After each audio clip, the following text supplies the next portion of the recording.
The Philippines is a Southeast Asian country made up of over 7,000 islands.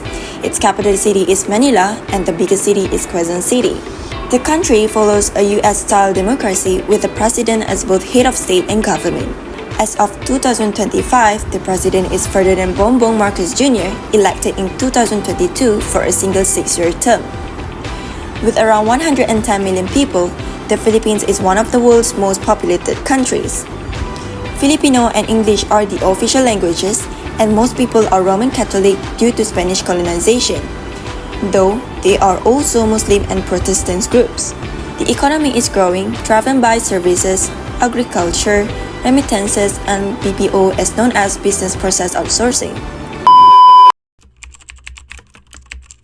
Now here's a look back at what happened to the cases of lawmakers charged under the Priority Development Assistance Fund scam, or PDAF scam. The PDAF charges were initiated by the Department of Justice and the National Bureau of Investigation during the administration of former President Benigno Noynoy Aquino III in 2013. Political issues in Philippines is corruption. One of the cases is Priority Development Assistance Fund (PDAF) scam, called as Pork Barrel scam in 2013.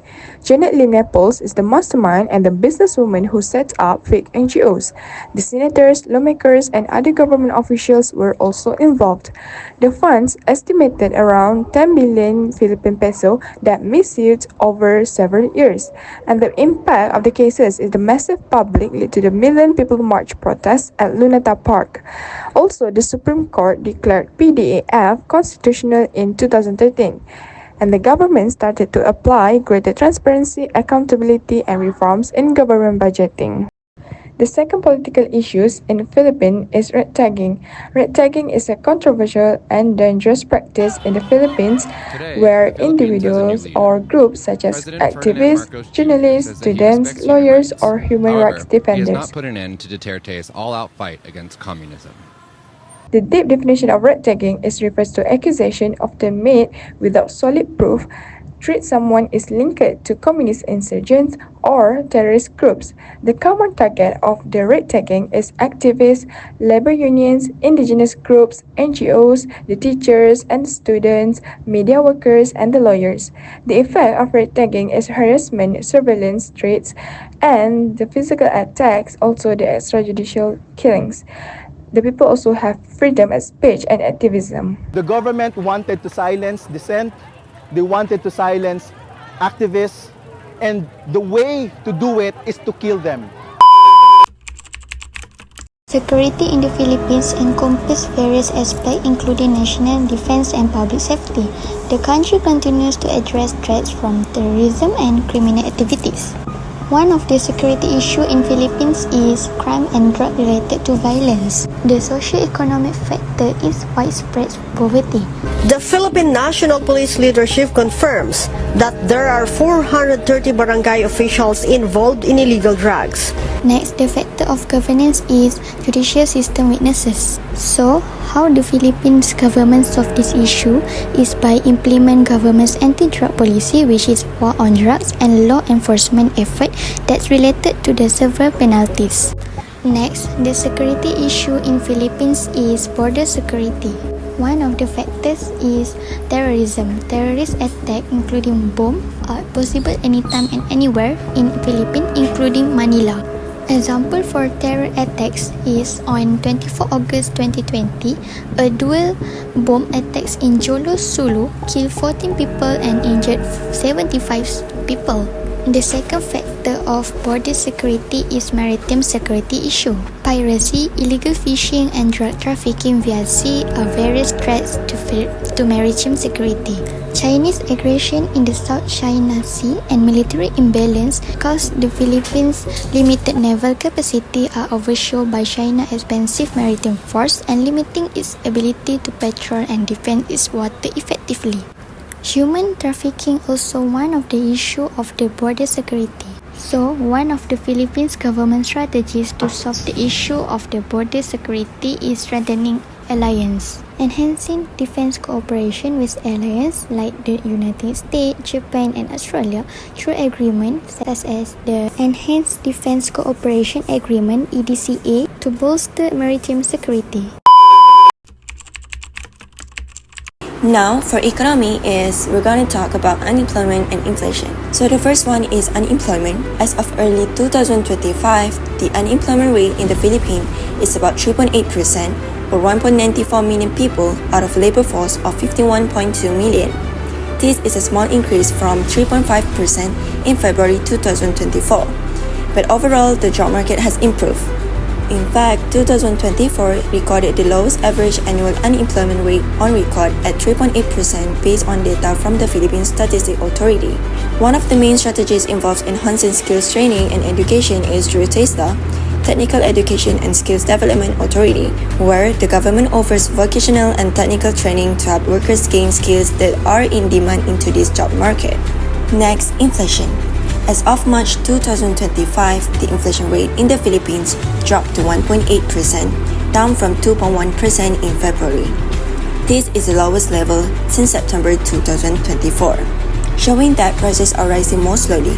The drop is mainly because food and transportation costs went up more slowly or even decreased.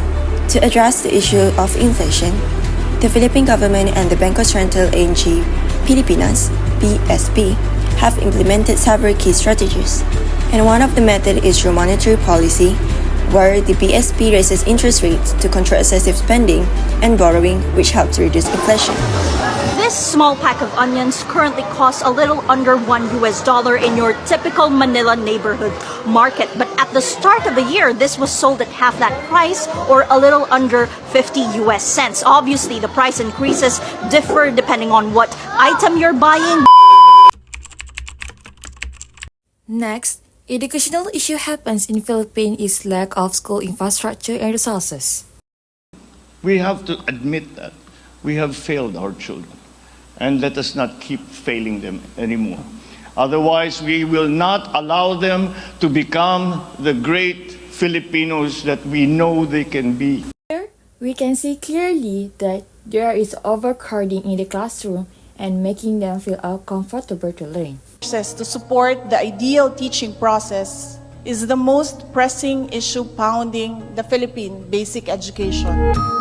Past administrations have tried to address the issue, but students and teachers continue to suffer each academic year.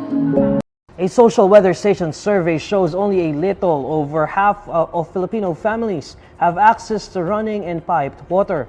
Social weather station SWS found that only 67% of Filipino households have access to running or piped water, and the estimation is 70 million out of over 25 million households in the country. According to Director Dr. Sivila Devi Jr., 11 million Filipino families have no access to clean water and are forced to use unsafe water from the wells, springs, rivers, and lakes.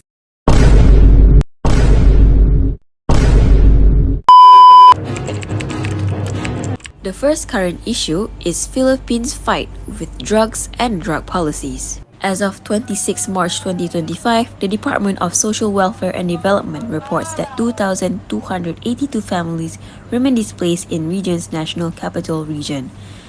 Children and families experiencing stressful situations and are manifesting physical and behavioral signs of their distress. President Rodrigo Duterte was elected on 2016 until 2022 promised a brutal purge of suspected drug dealers.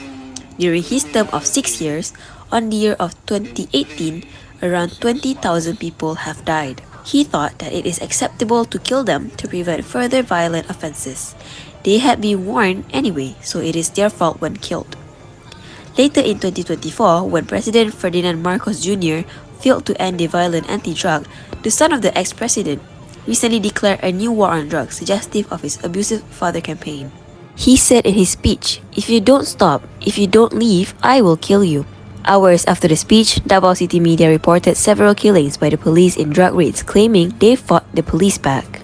Now, people are pleading for the new president, Ferdinand Marcos Jr., to do more efforts in ending the drug war, but so far, he has only maintained Duterte's bloody drug war. The second current issue is tropical storm hitting the Philippines. On 22nd October 2024, Tropical Cyclone Trami brought heavy to intense rain across the Philippines.